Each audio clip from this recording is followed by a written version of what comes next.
you're listening. I just don't care.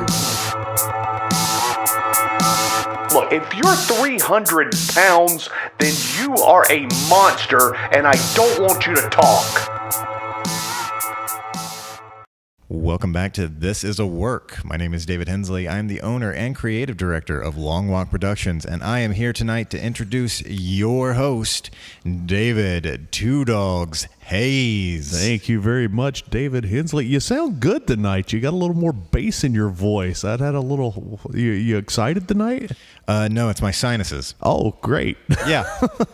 Fantastic. Welcome to This Is a Work. I am your host, David Two Doggz Hayes, and with me, as always, my tag team partner, Chris, the Fashion Plate Barnes. How are you, brother? I'm doing all right. You don't have so much bass in your voice.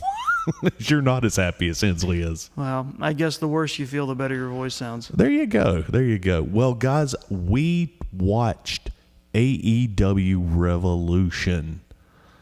God, it's just nice to see wrestling every once in a while instead of WWE. It was a grand old time, honestly. It was long, very long, but as we were talking about, we turned on the broadcast and we saw the time at the end is at 7 hours. Jesus, I mean... well, now, to be fair, an hour of that was, of course, the pre-show. Yeah, absolutely. But still, there were 6 hours of show. That's a lot of wrestling, and sadly, that counts against AEW. You know, as far as a Meltzer rating goes, I'm sure they're very upset about it. Let's get into it. We got a lot to talk about. 12 full matches. Let's do this. So we start out the pre-show with Layla, I don't care, versus Chris Statlander. It's Christ. See, here's the thing. I'm a fan of hers. I've liked her for a while. Because she's got something. I can see it. We're not moving it in the right direction. What are you smiling about? Nothing. I just like the way you phrased that, and I just have no way of helping you. No, she's got something there. There is something to work with, and I have no idea what it is, and clearly AEW doesn't either. But if we harness it, like, she could be something special. Sadly, you wouldn't have known it from this match. It started off choppy as hell. Now, the go home, on the other hand, was decent. Apparently, Layla's heel now, which is very confusing because Statlander was talking some heel shit before this went down. But then again, so was Layla. So they both said some really tough things, but you can't really tell who's the heel, who's the face here until... I think it's the one that cheated to win. Well, and there we go. Let's jump right into that, because this was in my opinion, the only good spot of the match. Layla, she's tossed out of the ring. Mm-hmm. She reaches under the ring, and she actually grabbed something underneath the ring that makes sense. It's a spare turnbuckle. You would see that underneath a wrestling ring, as opposed to a kendo stick. She gets it out. She hits her with it when the ref's back is turned, and hits this beautiful springboard moonsault. Mm-hmm. Hits her square for a 3 count and picks up a win. So, and apparently now she's number 1 contender. Oh, okay. So, yeah. As far as everything goes, I like Layla. I want to see her do better. Statlander's just... I want to like her, but she is constantly disappointing me. And she did in this match, too. I'm almost fed up with it. I gave this whole match 2 Meltzers. Moving into This match kicked off the show and kicked off the running theme of everyone getting an idea on the ring apron. Right. Next match in our pre-show buy-in, we have Hook versus QT Marshall. Why I don't know. Why are we calling him Marshall now? His name's QT Marshall. Right.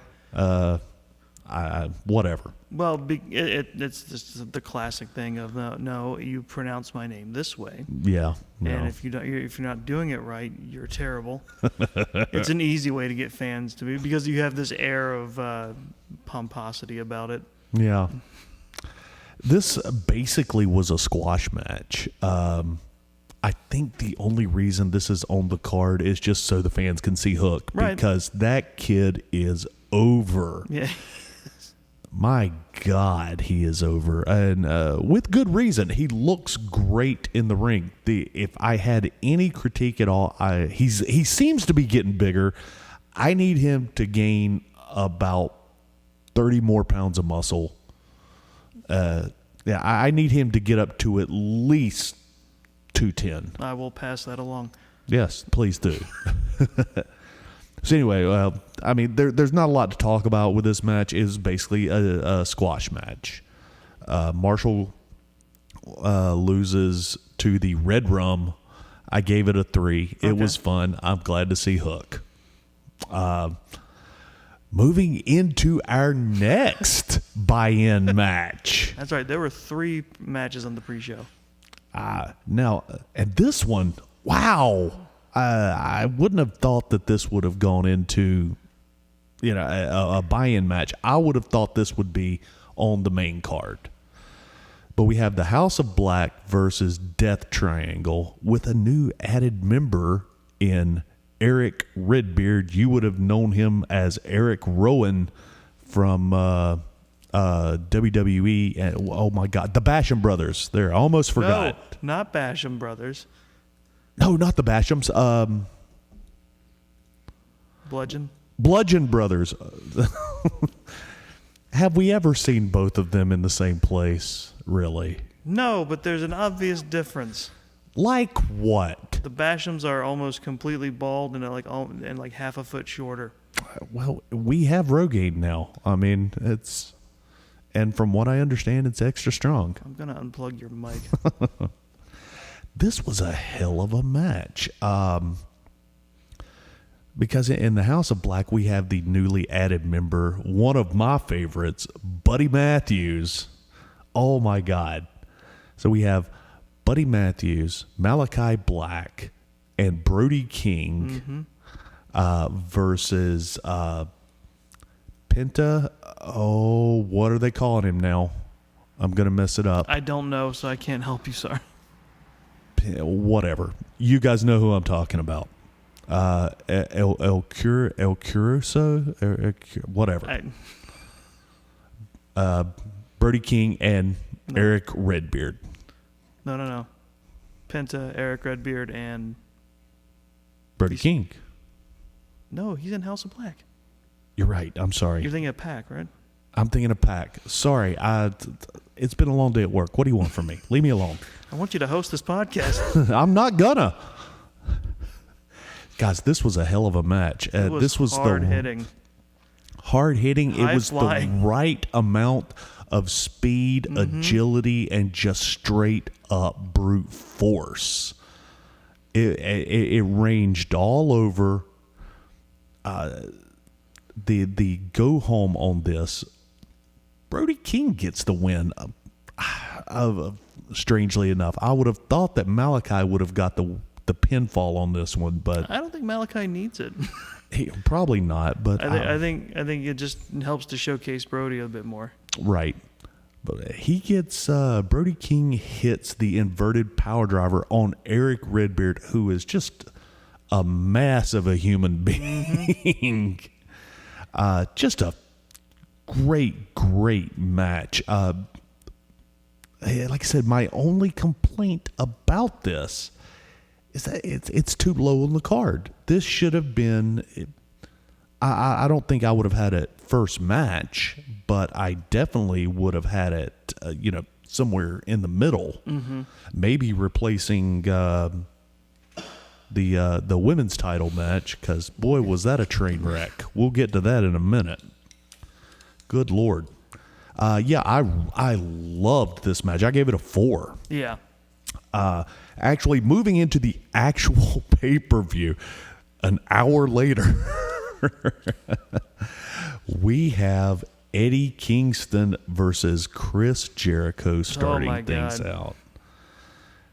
Starting the match, Eddie hits Jericho with a dragon suplex, drops him on the back of his damn neck, man. I mean, and that is beginning to be a theme with Kingston. The last pay-per-view, he turned the first thing that he did. I don't even remember who the match. It was Kingston versus Punk. I think it was Punk, wasn't it? It was Punk. He just out of the blue hit him with a back fist and dropped him, and so that's going to be his opener from now on. I'm thinking that's his MO. God, such great. This was great storytelling throughout this whole match. Again, just bare knuckle, just hard hitting, smash mouth wrestling. Oh yeah. It was technical and at the same time just hyper violent. Mm-hmm. It's what you almost expect from AEW, and that's what made this pay-per-view so good. I think it had a little bit of everything for you. That's a good point. I was going to say, like, probably on Twitter, I saw someone comment that it's like basically like almost there was like a different style for almost every match on the card. It really was, yeah. Jericho looked phenomenal. Mm-hmm. He's got abs again, so we can't call him Fat Jericho anymore. Now the go home to this one. This is another thing I got a problem with. Kingston called that finishing maneuver. Remember, we had a conversation when it was happening. What do you call that? Mm-hmm. And he calls it a stretch plum. Okay. Well, I hate that. Okay. But basically, is both hands were behind the back with the knee, mm-hmm. Or one hand was hooked with the knee into the back, and it basically was a single arm sitting crucifix hold. Okay, yeah, I can see that. It was a good looking move. It just I hate the name of it, and I've never heard anybody call it anything like that before. I absolutely love this match. What say you, Barnes? Oh, absolutely. I especially love Eddie's reaction to Jericho tapping because he takes like a full minute to go, I won? Yeah. Oh, that was the whole thing. At one point, Eddie gets thumb to the eye, and he's complaining about it the whole match. Mm-hmm. He sells it, yeah. Selling it to the ref, and Aubrey is actually at one point even consoling him. Mm-hmm. But yeah, the beautiful part, he tapped, and Eddie wasn't really sure that he won. That's good. That's good television right there. And then afterward, he walks over and and Eddie Kingston's way, and he goes, okay, fine, we fought it out. And he goes, shake hands. Because that was the thing. Yeah. He was like, if Jericho said, if you can beat me, I will shake your hand. Mm-hmm. And Jericho did not. He did not do it. He stares at it for a minute, milked every drop of it that he could and rolled out. He was absolutely, Jericho looked absolutely floored that Eddie beat him. As a beautiful sell with Jericho going heel in this, and just fantastic match. I can't say enough good things about it. Again, for Meltzers, we're off to a fantastic start. Next up, we have the Young Bucks versus Red Dragon versus Jurassic Express. Triple threat tag team championship match. Right. I don't really have anything bad to say about this either. No, just go watch the match. No, it's a lot of. I mean, it's a Young Bucks match, so you know what you're getting. But we're doing it's a triangle match, so anybody can, tag in anybody. Which, I don't know if you've ever saw this in WWE before, but in WWE, I don't know if they're telling them something different about how this match should go, but this one actually, I was able to follow it. Despite the fact that, as it should, this match type devolves into chaos pretty quickly, and it's great. Yeah. Again, Smash Mouth, big spots, a lot of high flying stuff, a lot of finishing maneuvers, but that's the Young Bucks and Jurassic Express. That's their forte now. If this is the match where it's the most forgiving for that kind of thing. It is, and usually I'm pretty hard on the Bucks for doing stuff like that, but damn it, this was good. Yeah, it was really good. Now, don't think it rivals the cage match that they had, but that one was far and away better. But this one was excellent considering everything that they had to work with. Oh yeah, just incredible. Yeah. Jurassic Express retained their title with the assisted Sunset Bomb. I gave this match. Oh, I think the only thing you and I especially didn't like was Jurassic Express does their Doomsday Device type move. Oh, we forgot about that. And I think it was Matt Jackson. He kicked out of it. Yes, and fuck him for that. God damn it! Nobody kicks out of a Doomsday Device ever. That's a rule. It came down from Moses. It's the 11th commandment. You don't kick out of a Doomsday Device. Not even just the fact that it's a Doomsday Device. I think if you are hit with a tag team finisher and there's no one around to stop you, right? That should have been a breakup, not a kick out. And 100%. I'm willing to forgive him that maybe someone was out of position. Yeah. Maybe I think that might have happened. But I mean, do you think that's what happened, or he could have just as easily just decided he was going to kick out for that spot? Yeah. But it's like it's a tag team finisher, and no one's there to stop you. You're down. Yeah. Especially a triple threat. Somebody's supposed to be there. So I gave this match 3.5 Meltzers. Absolutely. A strong match, very strong. Well, we're going to get even stronger because right now we have the face of the Elite ladder match. Face of the Revolution. Is it Face of the Revolution? Okay. Yeah, I'm sorry. Face of the Revolution. I'm sorry. The big bad ladder match. Yeah, with the brass ring. I love the metaphor behind that. That's great. It's just a big brass ring. Yeah. Oh, it's a tortured metaphor at that, but yeah, it's a very literal metaphor brought into real life.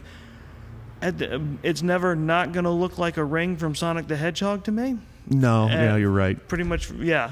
It's always. And I always enjoy seeing on the internet when someone adds Sonic sound effects to action from those matches. I have seen that a few times. I love that. Now, our participants in this match, we have Keith Lee.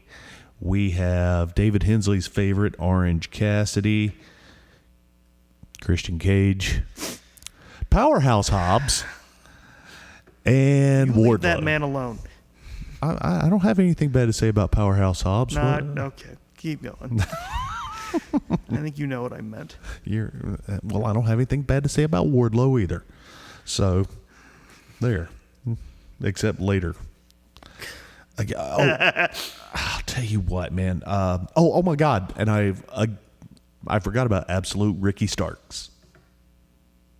Well, fuck you. How dare you? I don't know why I did not even write him down on my notes here. But he was an intricate part of this match. Yes, he was. Much like the House of Black versus Death Triangle, just a lot of flying around the ring, big, strong men pushing each other around. Well, that was the thing. Is like half the participants were big, meaty men slapping meat, and the other half were, not small guys, but lighter guys who could fly. Right. It was a perfect combination. Oh, sure. Of everything. One of my favorite spots, and I think you know what I'm talking about, of that whole match is with Powerhouse Hobbs and Wardlow when they started fighting over the ladder. Oh, yeah. And, let me start properly. Orange Cassidy was climbing the ladder. They both come in. They both grabbed part of the ladder. He dropped down as they started to have a tug of war for the ladder. Orange Cassidy is in the middle holding the ladder. He decided to skin the cat and flip himself up on top of the ladder that they were holding to try to reach for it. Like you don't. That is an amazing spot because think about a ladder and think about how little surface area you have to land your feet on. Right. If he had missed at all, his feet would have gone straight through the holes. And they did. Well, they did, but that was part of the spot. He stands up, and then they crotch him on it. You got to worship that. What a creative spot. I've never absolutely. seen that done before. It's so much fun. Well, that and when they were all climbing up, the two of the bigger men were climbing up the ladder, and I forget, I think it was Starks and Cassidy who had grabbed onto their backs and then scrambled over them to try and get the ring. Yes. Oh, it was too much fun. Later on, they ended up outside up near the ramp, and I believe it was Keith Lee and Powerhouse Hobbs, or was it Wardlow? I think it was Wardlow and Hobbs who went up to the top of the ramp when they were fighting Lee, grabbed the ladder, split it like a wishbone, and started hitting Lee with it. Yeah, that's what it was. Yeah. That's what it was. Just so many just really creative spots. Absolutely. A glorious mess is a good way to describe it. Right. And in the best way. Oh, absolutely. I don't have anything bad to say about this match at all. The time was perfect. Mm-hmm. The placement on the card was perfect. You couldn't have put this anywhere else. No, I don't think so. There was no fat on this steak whatsoever. And that's why I gave it a 5 Meltzer. I agree. Perfect match. And Wardlow takes it. Takes the brass ring. He is now worthy of a AEW title shot in the future. I know they've been building up to this, and I think looks like they're finally pulling the trigger on it. Yeah, and good on him because Wardlow's a hell of a worker. I think the only thing that went wrong with this match was apparently Cassidy got hurt at some point. He did. Oh, yeah, let's talk about that because it wasn't his knee. I think the knee thing was him selling. No, it was the shoulder. Yeah, he hurt his shoulder. And I'm guessing where he got hurt was when he got tossed out by Keith Lee because Keith Lee launched him out there, and I believe Wardlow and Starks were out there, and he overshot them. Yeah, that's right. It's like he didn't fall. Usually when somebody gets hurt in a spot like that, it's usually because they fall short. I think this is the rare time where Cassidy was on his game and helping, but it just was like too much force from both of them. Yeah, rarely do you see, and I have to put this over, they weren't 3 feet from the ring. They weren't 5 feet from the ring. They were an easy 10 feet from the ring. Easily. And he overshot them and landed on his shoulder, and he stayed there the rest of the match. Mm-hmm. So, we hope Cassidy's going to be all right. Yeah. Just a fantastic match. I loved everything about this. And congratulations to Wardlow. Now, moving on to a interview part of the show, where it seems like they're doing this every single pay-per-view, which I hope this is the last one for a while, because this is going to get old. They always introduce somebody new every single pay-per-view. And while it's exciting and it makes me happy most of the time, this is gonna have to stop soon, because you can't keep bringing somebody in every single pay-per-view. You've got a lot of coin, but you don't have that much coin. So let's take it easy. Let's be a little more conservative, and let's make it special, because now people are starting to expect it. But this time we have Isaiah Swerve Strickland, who is now All Elite.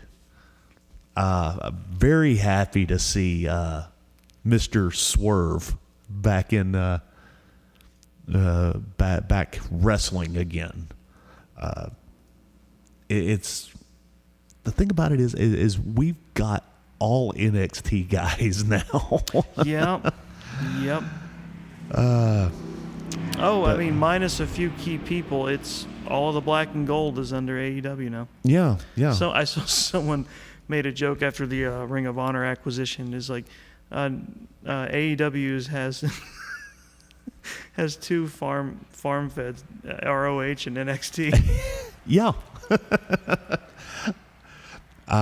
Moving in, and now we're going to take a dip. Here's our popcorn match. Actually, this isn't our popcorn match. We'll get to that in a minute. This is the AEW. No, this is the TBS title, and this is Jade Cargill versus Tay Conti. Ty Conti. Stop it. That one's real. Those were both real. Those are both their names. It's Ty. She's Brazilian. It could also be Tay, and that's Brazilian. Well, I think they pronounce it Tay to make it rhyme with Jay because of Anna Jay when she teams with her. No, but they had no problem doing Adam versus Adam, though. I know. I rooted for Adam.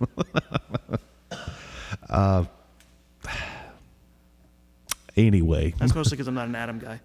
Well, but who is really? Yeah, but Adam though. Yeah, he's got something, that kid. Not Adam, but Adam. I'm more on Adam. Now, I will say this: I'm not a fan of Cargill.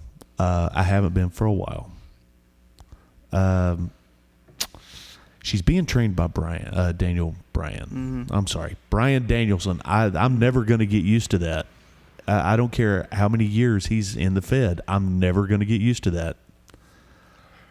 Well, I had heard that she's been talking to Danielson or being trained by him or something. And she looked better. There wasn't as much dead air with her, there wasn't as much posing as there usually is. She actually looked somewhat credible to me, and I know a lot of people are going to give me heat about that, but... Let's start right now. I thought she looked good. I thought she looked really good. Yeah. I enjoyed the match thoroughly. As did I. But how did it start out now? I don't remember. She came out... boy, I remember. Wait, what did they miss? No, We watched a 6-hour pay-per-view 2 nights ago. Oh, the one thing that Wait, I remember about with? this pay-per-view. What did they start with? Jade Cargill kissed Tay Conte right. full on the lips. The fake out, right? Yes. And then just started to beat the shit out of her. Right. It was better. I'm not saying it was without problems.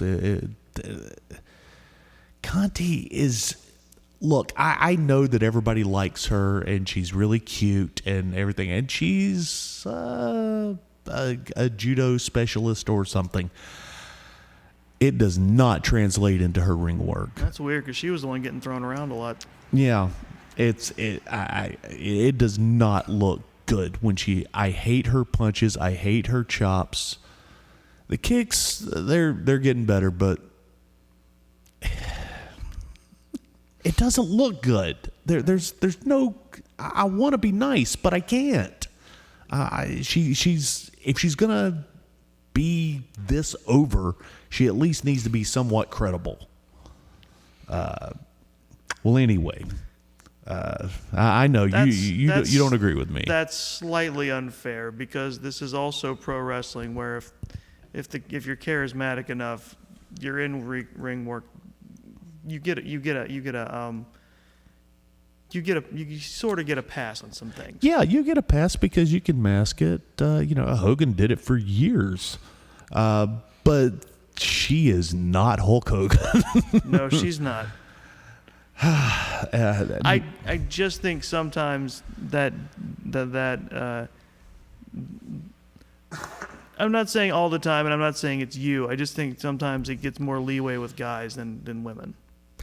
Yeah, no, that's fair. I'll give you that. But you're right. She's got a ways to go, but I think she's getting there. I think they both are. Yeah, and especially Cargill. She's not just muscle anymore. She actually looks credible, and I'm happy with that. She looks like she deserves to be holding a title. Yeah, sure. And she retains. She actually hits the Jaded for the win this time, which is just the face buster thing that she does. Right. As I did this match, it needs work. I didn't hate it. I gave it 2.5 Meltzers. Mm-hmm.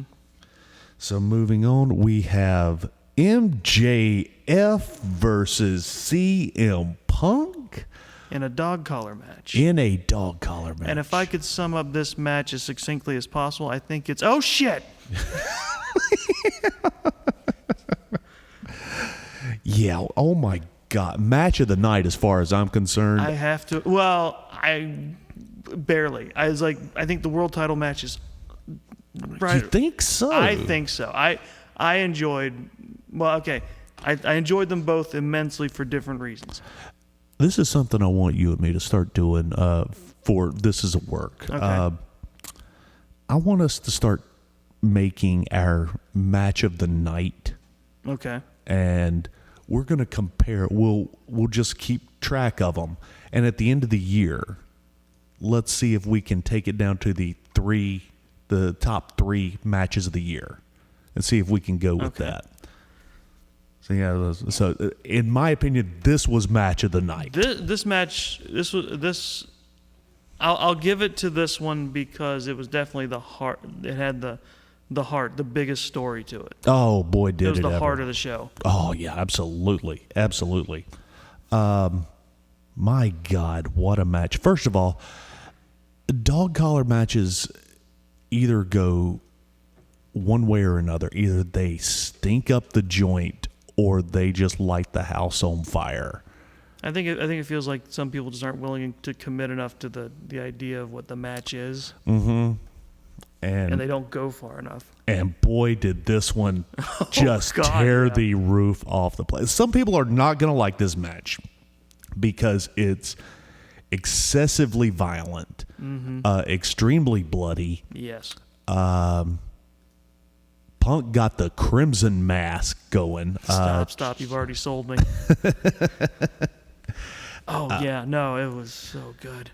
The whole time, MJF, he sells his hand, or like he gets his hand hurt early because it got twisted in the chain. And he sold it through the entire match. Everybody wants to argue with me about this, but there is no better overall wrestler in the world than MJF. I mean, I don't know if I can quantify that like you can, but he is phenomenal, and he's got, and I mean,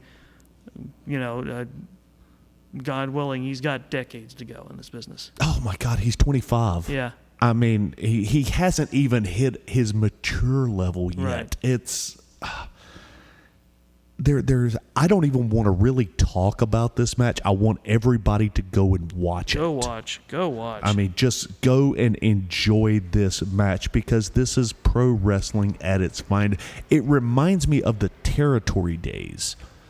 And dare I say, even though this is kind of on the nose, but I do compare this to Greg Valentine versus Roddy Piper.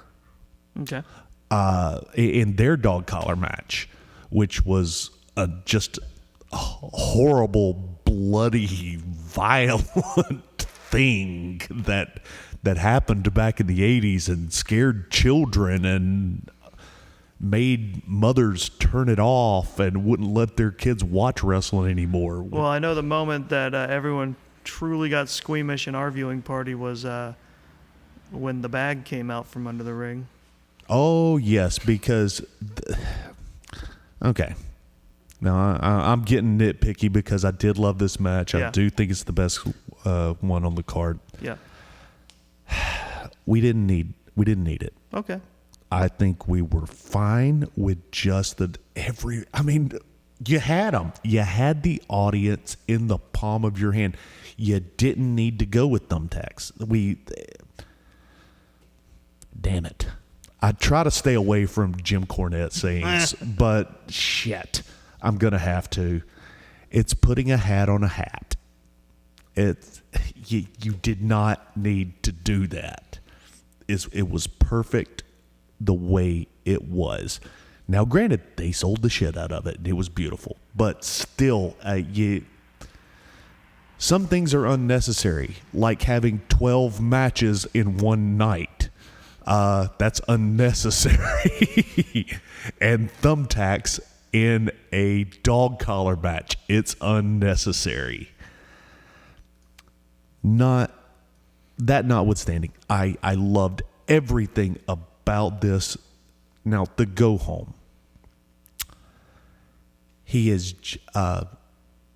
just pulled out the thumbtacks. He hits the go to sleep on CM Punk. Yes, he does. And then he leans over into the ropes and he screams for Wardlow. Yep. Wardlow comes down. He's already gotten changed from his match earlier, wearing a suit. He asked for the brass, or not the brass ring, just the ring that he won. Yes. The All Elite ring. And Wardlow can't find it. Well, he made a show of not being able to find it. He did. And being a son of a bitch about it. Hey. Look, And he just had a tremendous match himself. He's kind of out of it. He was sure it was in his pocket. well, it was in his pocket. It was in the wrong pocket, and he didn't want to search the other pocket. But he sure as hell found it when CM Punk went over to him. Just poor timing. It's unfortunate. He drops the ring right there on the apron. Punk grabs it. I just love the moment because Wardlow puts it on the ring apron very carefully. Just because it has that kind of like, do what you will with that, and just walks away. Yeah. Punk grabs it, hits MJF with it, Cole cocks him, and then, as added insult to injury, The best kind. hits him with the GTS into the thumbtacks for the pin. The bump MJF took into those thumbtacks. The way he sold it. Yeah. Just You'd have thought someone pumped a curtain to him. you would have. Like you'd have thought like someone electrified the ring at that moment. Yeah. It was something to behold. I love this match. Please, everybody, if you haven't seen it, watch this match. God, this will tell you everything you need to know about professional wrestling. Yeah. My God. 5 Meltzers. Again, 2 5 Meltzers in one night. The best thing to do is not just watch this match. Watch the build up to this match and the match. Absolutely, because that's the 2 promos that go back to back per one 2 weeks ago, one last week are just incredible. And this brings us to our letdown, our popcorn match. And look, guys, it really wouldn't have mattered what match you put there.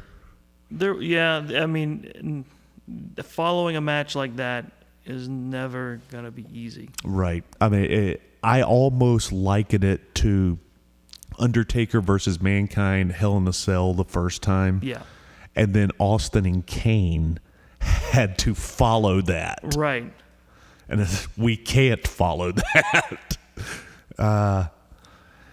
And well, this is Thunder Rosa and Britt Baker. Now, everybody speaks very highly of Thunder Rosa, and everybody speaks very highly of DMD. It seems like neither one of them show up when it comes time for pay-per-views. And I disagree with that. This felt like an off night for both of them because it seemed very uncharacteristic, the amount of things that happened. See, I anticipated you saying that. Of course you did. And so I want to ask you. Sure. I want you to look back in your memory bank, and I want you to tell me a pay-per-view where they really shone. Doggz, with my ability to remember things, you may as well just ask me what I had for lunch in 6th grade. And I accept your apology. That is not... All right.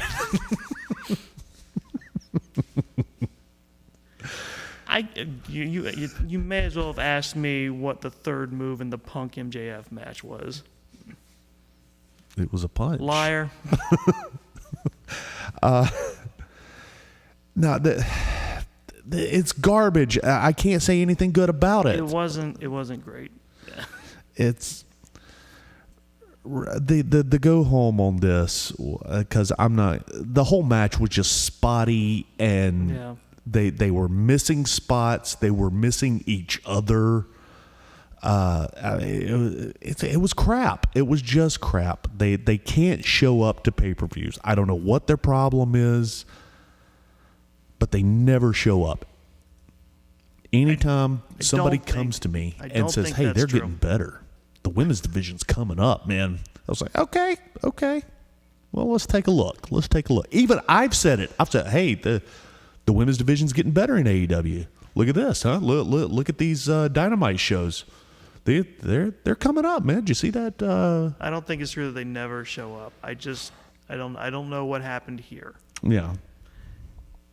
But, well, the go home on this was Thunder Rosa locked in her straitjacket, but the ref is distracted and they can't see Baker tapping. It was Rebel. Was it Rebel this time? It was Rebel that was distracting. And then Jamie Hayter jumped in. Mm-hmm.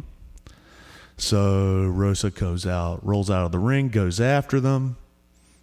As she's coming back in, she gets hit with the stomp and picks up Britt Baker picks up the win. I like the finish. Yeah.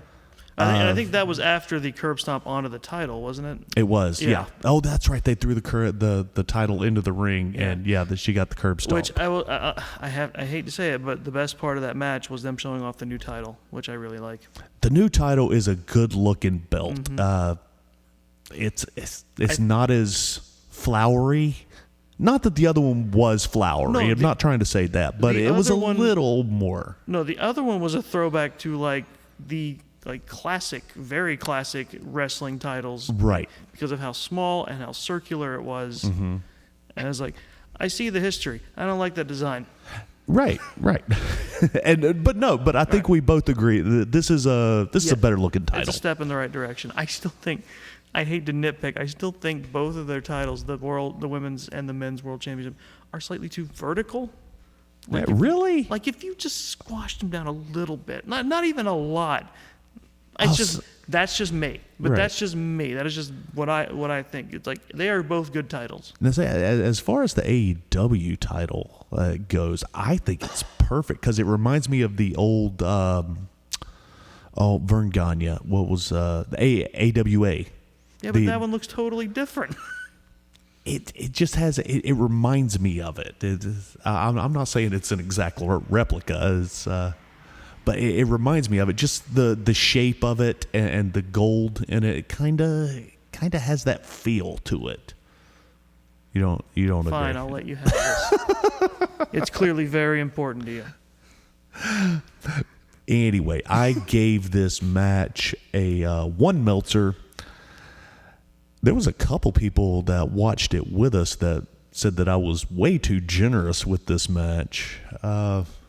It should have been even negative. I don't know. I didn't hate it that much. I think it gets that score based on the goodwill of that show so far.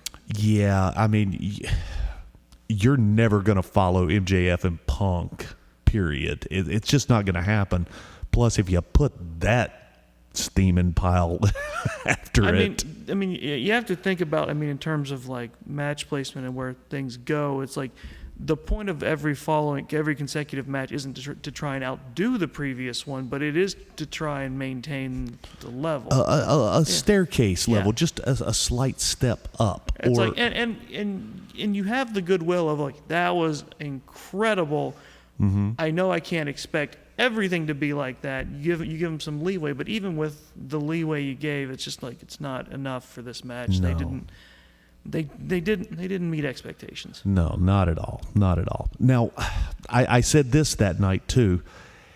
If they would have just stopped the match if they would have went from MJF and Punk right to the world title and left these other 3 matches off the card, we would have been just as happy, maybe a little happier. Because now we get an hour off early. So, we could have watched this damn thing live. We wouldn't have had to watch it Monday instead. Oh man, yeah, and seeing the broadcast time when it popped up, it started at 7 p.m. 7 till 2 a.m.? Are you kidding me? What's wrong with you? I don't celebrate anything from that time in that time frame. No, even on New Year's, I'm in bed by 2. Jesus. Well, our next match, we have.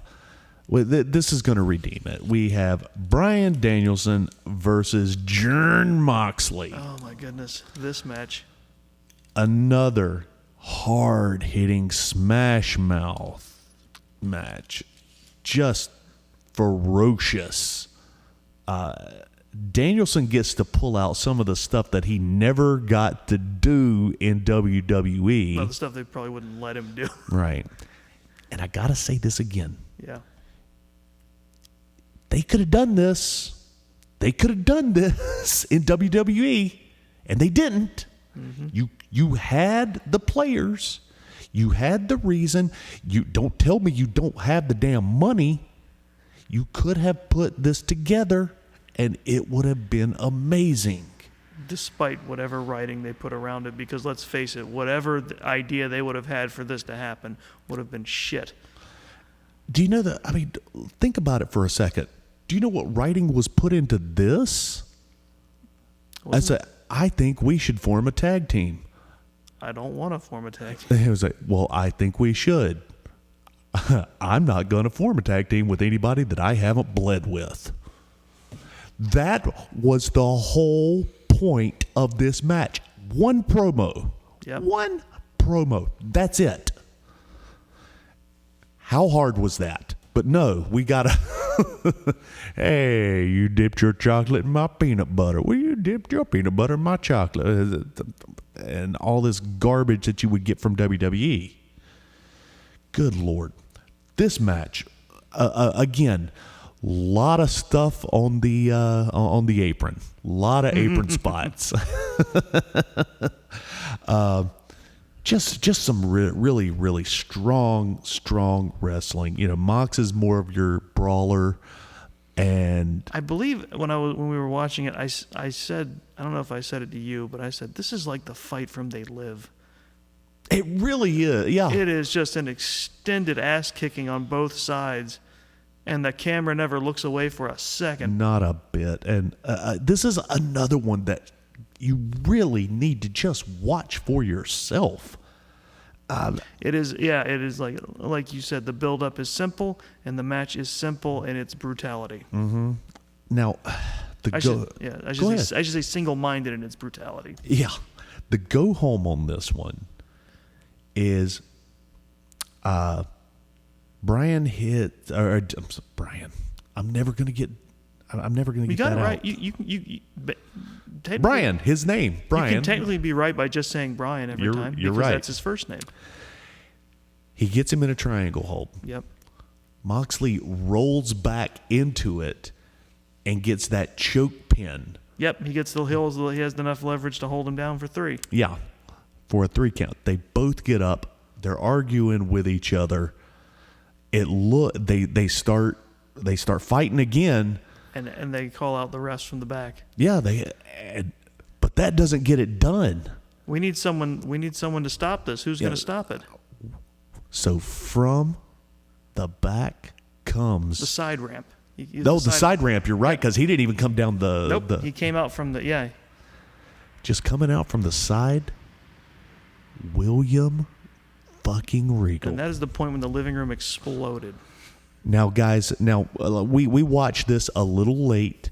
You knew about it, right? I did, and I kept my mouth shut because I knew when that happened, it was going to be. As that you and maybe one other person knew about it. Ted, our friend Ted knew. None of us had any idea. I had a social media blackout, so I had no idea that was going to happen. And boy, did that living room come alive. Mm-hmm. Holy shit. And look, the ladies from This Is a Takeover love William Regal for his NXT. Mm-hmm. He's been very, very pivotal in helping shape that. I, on the other hand, have been a fan of Lord Steven Regal for a multitude of years. Oh yeah, I always enjoyed his in-ring work because I never really watched NXT, but I enjoyed seeing him in the ring whenever.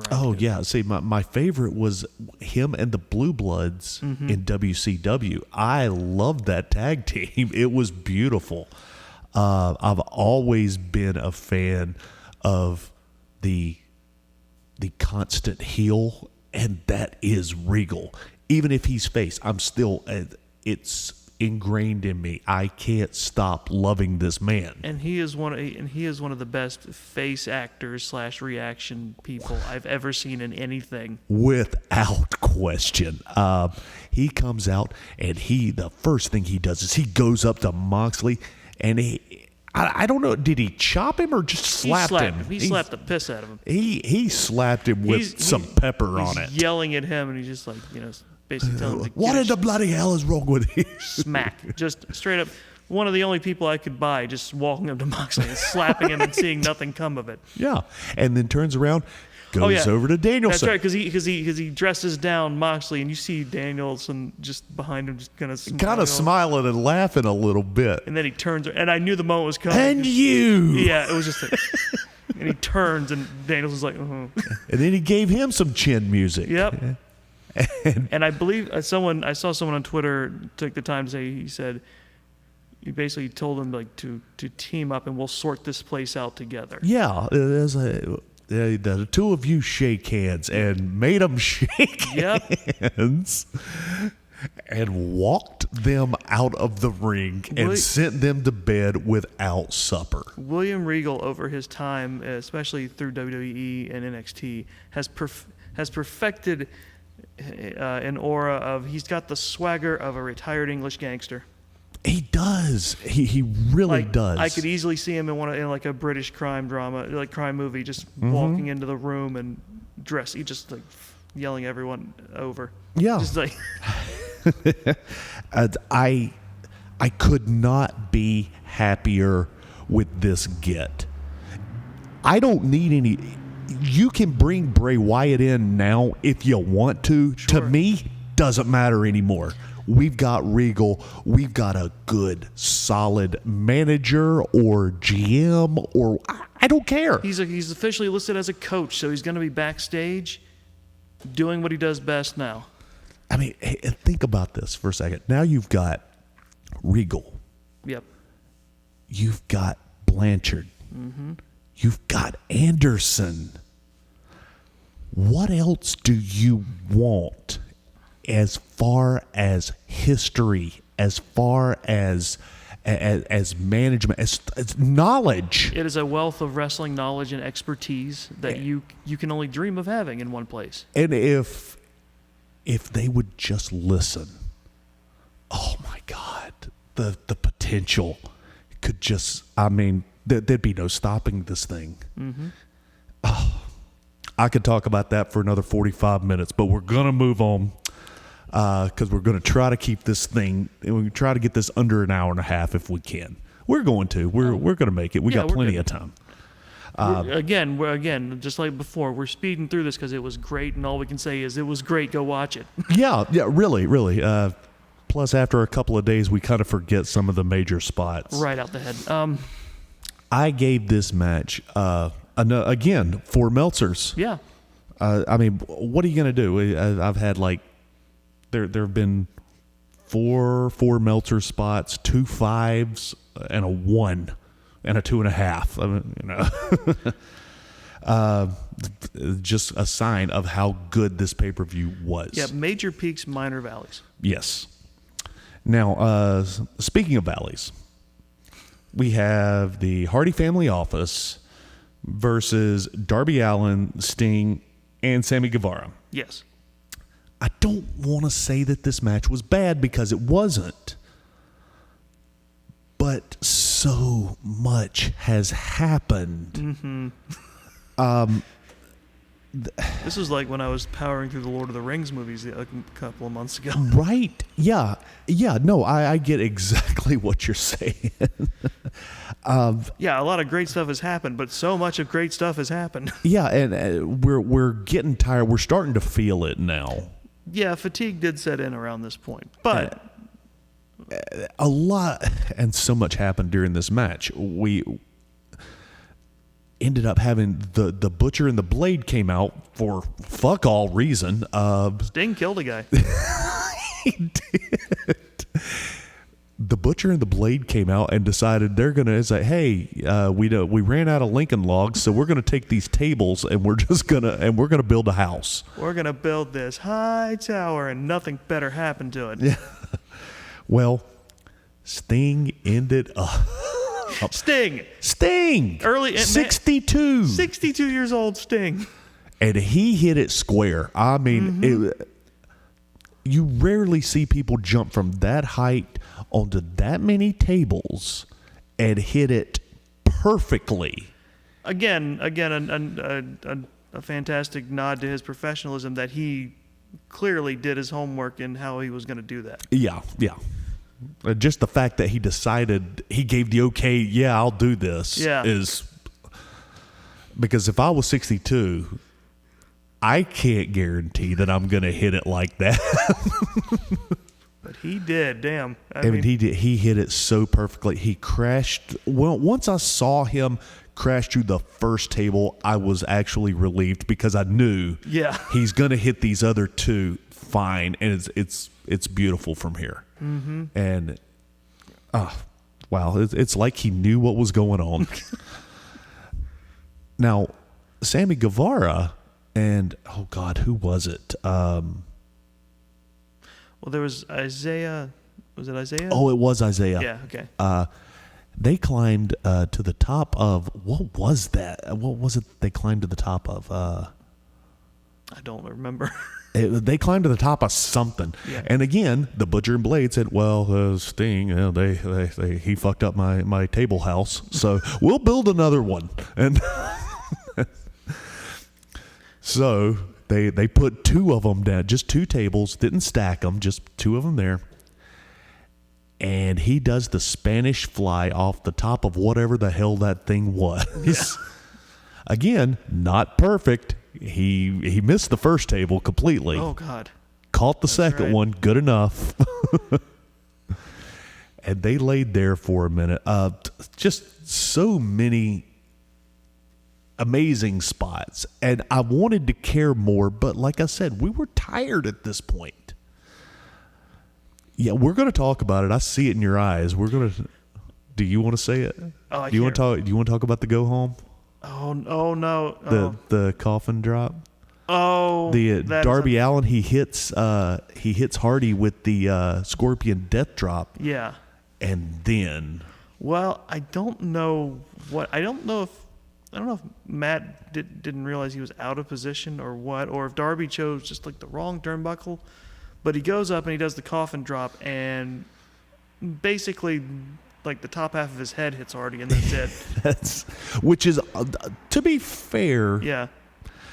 if I was gonna get hit with a coffin drop, Yeah. that's the way I'd want him to hit me. Sure.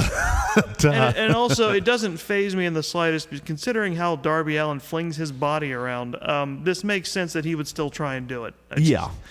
I'm pretty sure he sized. I was like, I can make that. But yeah, he 100% missed him. I mean, well, he just didn't hit him hard, and he didn't hit him properly. No. He technically made contact, but only technically. Yeah. And it was enough to get a 3 count, Yeah. according to the commentary. A lot had happened at that point. Yeah.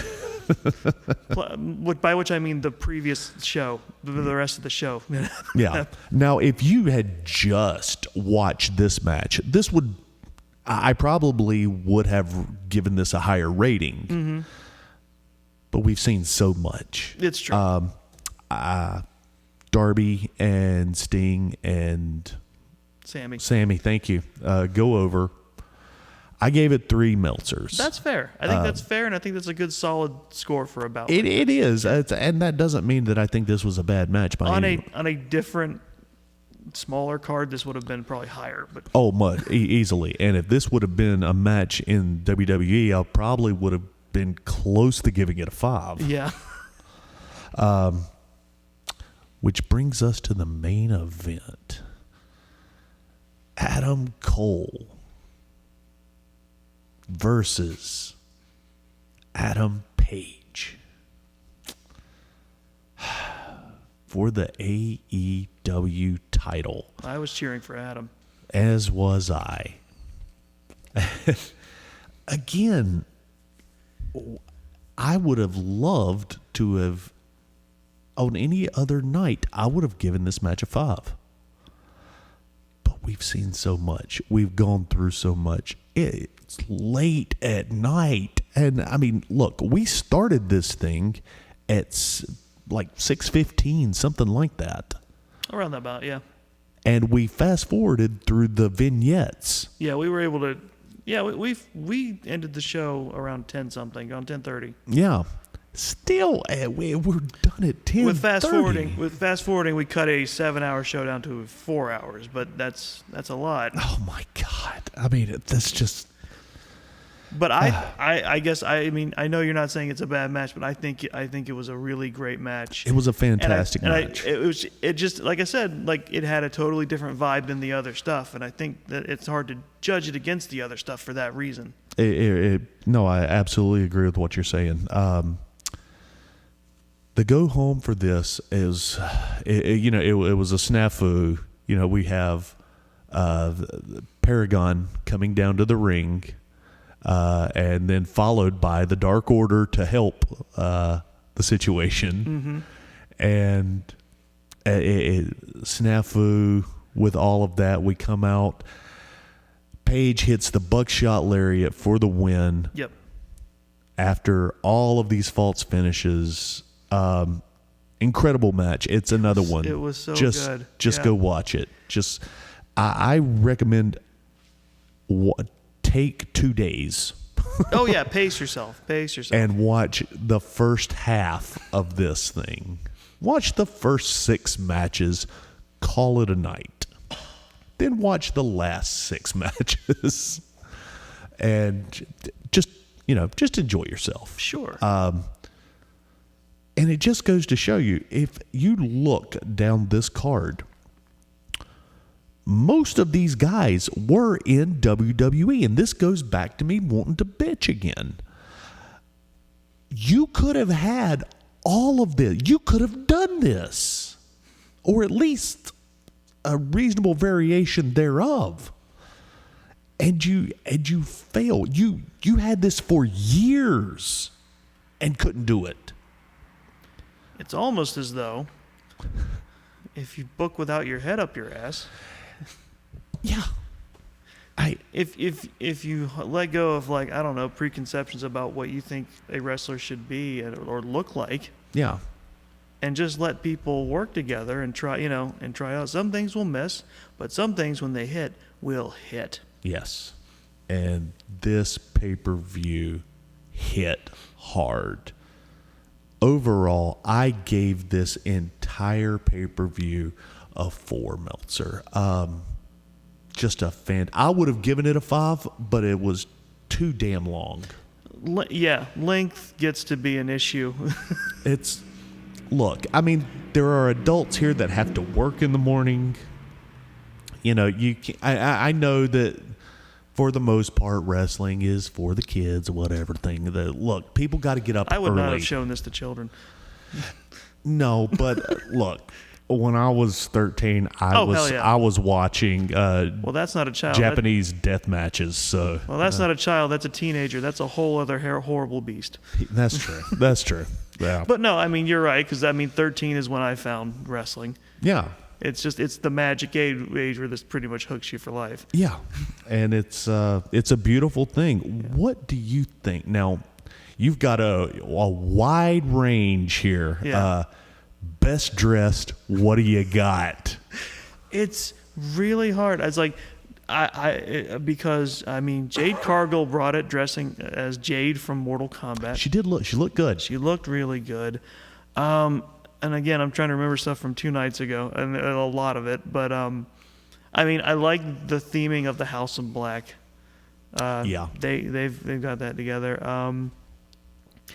I'm going to give it to Adam Page because his outfit for the show was really good.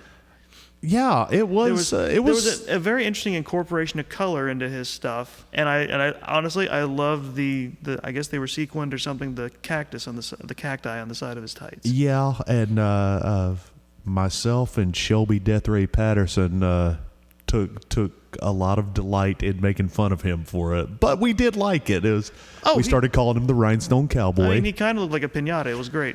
It fits. It fits his theme. But I mean, Adam Cole looked really good in his Halo getup as well. Yeah. Okay. Now let me ask you. Now that we've run over the entire card. Yes. Match of the night. What do you got? I think the one I'd like not to disparage anything I don't pick. But I think the one that thrilled me the most was the main. I liked Adam Cole versus Adam Page. That's fair. I can't argue with you on that. Yeah. So, all right. So, and mine's going to be MJF and Punk. So what I'm going to do, sure. we're going to save these two. I would say let's go all the way back to day one, but let's be honest. We can't even count the Royal Rumble. I mean... if you look back, we've had 3 WWE pay-per-views. Yes, day one, Royal Rumble and Elimination Chamber. Yeah, and they were all just garbage. Like that, there was nothing special about any of that. So, could you honestly say there would have been a match of the year in any of those? No, it would have. I would have. You don't want to think about it. I was thinking about it as you were talking about it. It's like there's nothing I could put on there that wouldn't just be like, well, unless I was padding out spots. Yeah. And I'm laughing, but I agree with you 100%. That's why I asked the question. I threw you a softball. No, that's fair. We're starting now. Yeah. Because why not? And I don't think either of our answers is a wrong answer at all. No, absolutely not. So we right now candidates for match of the year: dog collar match MJF versus CM Punk, AEW title match Adam Cole versus Adam Page. Mm-hmm. I thought that's a solid start. Absolutely. Yeah, 100%. So we've got. I hate that this is a downside to this because we've got WrestleMania. No, you're wrong, Doggz. We've got 2 nights of WrestleMania. 2 nights of WrestleMania. With the best WrestleMania match ever. And several years ago, it would have been, okay, this was a fantastic pay-per-view, and we haven't even gotten to WrestleMania yet. Now we just look at it as like, well, we're going to have to put up with WrestleMania. Now we got to block out that weekend. I still love WrestleMania. It is still my favorite holiday. It's about the only time they still really managed to bring it. Yeah. Even though last year was different. It was. Because we were, I don't know, coming out of whatever. Working our way through / starting to sort of recover from everything. Yeah. And so there was a different feeling behind it because we haven't done anything in a year. Also, it almost got rained out. Yeah. I mean, but now there's none of that. Mm-hmm. And we're looking at the card. I saw a rumor that Jake Paul's supposed to appear again. So yeah, I know. I see that look, Hensley. I mean, I'm with you. At least they went ahead and just like, okay, he's a heel. Right. Sure, fine. I think the best we can hope for out of that is that somebody in that ring decides to actually hurt him. Yeah. Mm-hmm. Johnny Knoxville's also on the card. I'm good with that. At least that's stunt casting that I can appreciate. And they took the title out of the equation. Yeah, the Paul brothers can fuck each other and die, as far as I'm concerned. I hope so. Me too. I really don't like these cats at all. Absolute garbage human beings. Yeah. Yeah. There's no redeeming thing about them. I guess they're rich enough. They got some money. I guess that's something. So no. People think that's a positive personality trait in people for some reason nowadays. It's something I admire in people. I'm a whore like that. I would only admire that if that was of a significant portion that was transferred to me. Right. And then we've got Stone Cold Steve Austin in a confrontation, not a match, a confrontation with Kevin Owens. What else that was weird are we having? Oh, fuck. Oh, they're talking Pat McAfee? Oh, they were floating the idea of him versus Vince McMahon? Facing Vince McMahon, yeah. It's this. They would have put that in a spot on the card instead of actual wrestlers. Yeah. What are we doing? I mean, what is this? I don't fucking know. It's you've got, look, I know you had a lot of layoffs. You've still got a ton of wrestlers that you can pull here. There ain't nobody you want to showcase?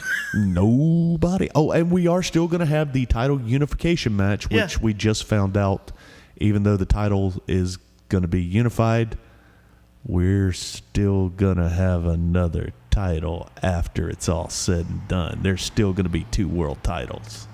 Right. They don't want to pull the trigger and say one title again and you have regret about it. So they're just going to go with the idea of eventually someone else will get a title again. Yeah. Then what are we doing?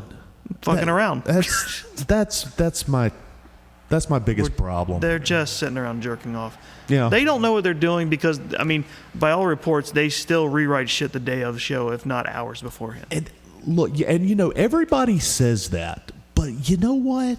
I get having to rewrite stuff on the fly because things happen. Well, yeah. Things, changes. Especially with a show, like, with wrestling in general, you have to be able to do that. I get that. Without question. And AEW has done it in the past. Sure. We didn't know until it was over. Yeah. We didn't notice any difference. We didn't say, hey, this is kind of wonky. What the hell's going on here? Except maybe one time, and it's the only time I've really chastised AEW, and that was the Matt Hardy, Sammy Guevara debacle. Yeah. That was the only time that I was actually very upset with them. But I've gotten over it. I've forgiven them.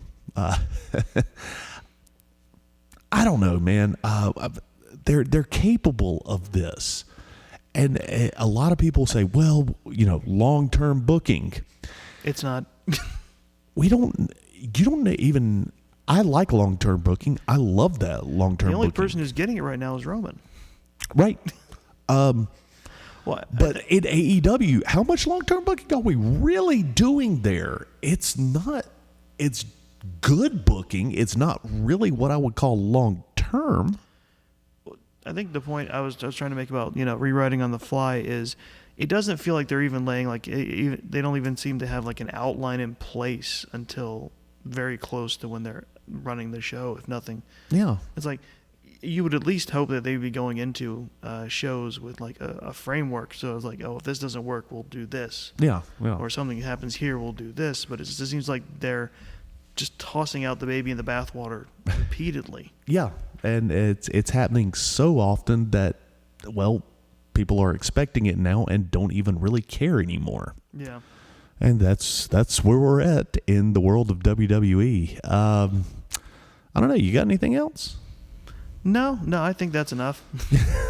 At least, I mean, I don't want to have to think about that until we're at WrestleMania. So yeah, and that's the bad part is that we had such a great pay-per-view. Yeah.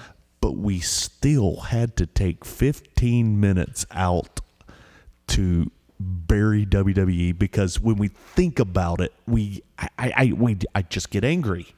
That's the thing. I was thinking about that after the show when we were leaving. It's just like I don't want to. I don't want to hate them. I don't. But now it is just a reflex where it's like I feel it. The expectations are lowered. The bar is below the dirt. Yeah. It's like, and if you get over it, yay, I guess. But I get a genuine good feeling when I settle in to watch AEW. Right. It's the exact opposite with WWE. It's, again, the bar's in the dirt. Yeah. And somehow they keep digging. Well, I don't think we're going to do any better than that. Well, Hensley, what do you got? All right. Well, coming up in 2 weeks on Long Walk Talks, we're going to be continuing our Perfect Tens discussion with Stan's next pick, which is The Host, a Korean film. So we've got that coming up. And then you and Shelby, you've got your own thing cooking. I was going to ask you if we should bring that up before we signed off. Well, maybe not. Maybe I'll let you two iron that out. Just so the audience, the listeners out there know, Doggz and Shelby Death Ray Patterson are cooking something up for you. You've been duly warned. We might be talking about wrestling of old in a new podcast here at Long Walk Podcast called This Is a Rewind. It's going to be a look at what wrestling used to be and arguably still should be. So be on the lookout for that. We are very excited to get that started. We're doing some research on it now, and it's either going to be before or after WrestleMania. I think we might get this before WrestleMania gets in, since that's just going to be well, it is kind of iffy because WrestleMania is like the second and third, isn't it? Mm-hmm. Okay. Well, good luck. Yeah. No, thank you. Plus, we took a poll, and your ratings are dropping, so we had to. I love you, Barnes. Doesn't sound like it. Oh man, Hensley, you got you want to tell us about social media? I don't. That's Shelby's thing. So that's those will be in the show notes. Oh, but okay. If you would like to keep up with Long Walk Productions, you can visit us online at longwalk.us, or you can search for Long Walk Productions and Long Walk Podcasts on Facebook. To see more of our original work or hear past episodes that are no longer streaming, you can follow the YouTube links in the show notes. Thank you for listening, and if you enjoyed this show or any of the shows on the Long Walk Podcast Network, please make sure to leave us a rating and a review on whatever platform you are listening on. And for Chris the Fashion Plate Barnes and David Hensley, this is David Two Dogs Hayes saying, guys, if you got out of bed today and you had a job to go to and somebody that cares about you when you get home, folks, this match is over and you just won via pinfall. Thank you for listening to This Is a Work.